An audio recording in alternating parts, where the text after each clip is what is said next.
tundî û dêrûniya Kurdan. Di dêrûniyê de tundî ji bo tenduristiya dêrûnî hêmaneke xeternak tê hesibandin û bandoreke girîng li ser jiyana laşî û civakî dike. Tundî jî cûr bi cûr kiryaran, laşî, dêrûnî, zayendî û yên din li dijî mirov, heywan û xwezayî dihewîne. Ew wekî tevgerên zerardar, ên ku ji bo tepeserkirin, tirsandin, zerarkirin û bêparkirina kesan a ji parastina wan tê pênasekirin. Tundî jî dikare bandorê li tenduristiya dêrûnî û civakî bike, kesan û di heman demê de tevahî koman neteweyan bê îstîqrar bike.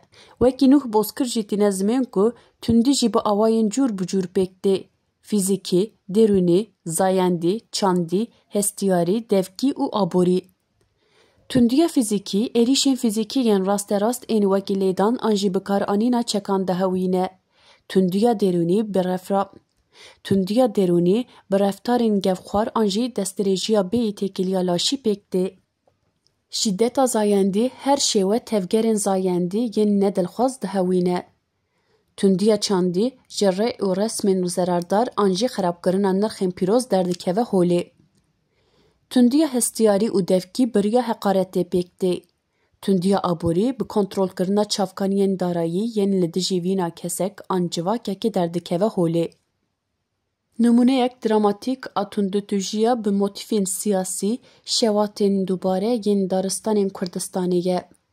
Ev şewatên ku hin bi çalakiyên siyasî derketine yan jî bi zanebûn bê kontrol hatine hîştin hem bandorê li hawirdora xwezayî û hem jî li ser şert û mercên aborî û civakî yên herêmê dike.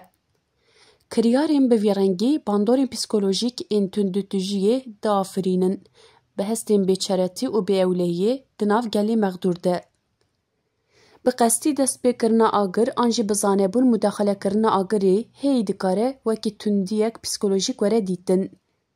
Welatek bi xwezayê welateke û kiryarên bi vî rengî armanc dikin ku sînor û jîngehên wê yên xwezayî bi sînor bikin an jî hilweşînin. Van kiryaran hestek bêçaretî û tehdîdê diafirîne, wan dike pîvanek girîng a tundiya dêrûnî. Ev cûre wêrankirin ne tenê bandorê li jîngeha nebat, ajalan û mirovan dike, belkî ji ber mebestên dêrûnî yan jî ji ber sedemên siyasî û leşkerî jî dibe.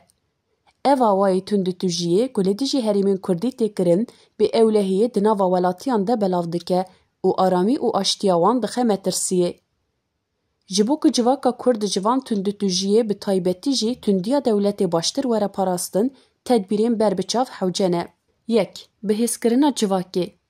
Pêşxistina hevgirtina civakê dikare hestên bêçaretiyê kêm bike û hevgirtina civakê xurt bike. İnsiyatîfên hevpar ên ku hevgirtina herêmî pêş dixin pir girîng in. 2. Perwerdehî û ronakbîrî. Perwerde çekeke navendî li dijî tundiyê ye.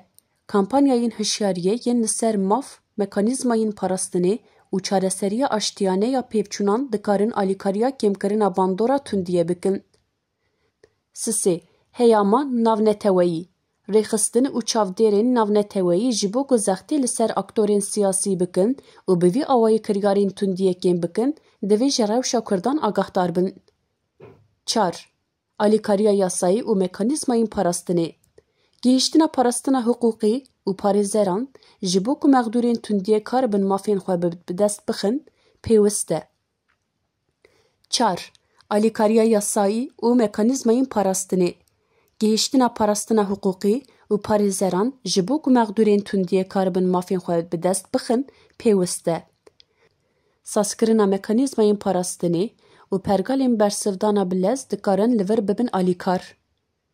5. Pêşvebirina diyalogên aştiyê. İnsiyatîfa diyalogê di navbera komên cudayên etnîkî û siyasî de dikare bibe alîkar ku alozî kêm bibe û aştiya demdirêj pêşve bibe. Bi pêkanîna van tedbîran mirov dikare civaka Kurd xurt bike û bibe alîkar ku tundî û bandora wê ya li ser civakê kêm bibe.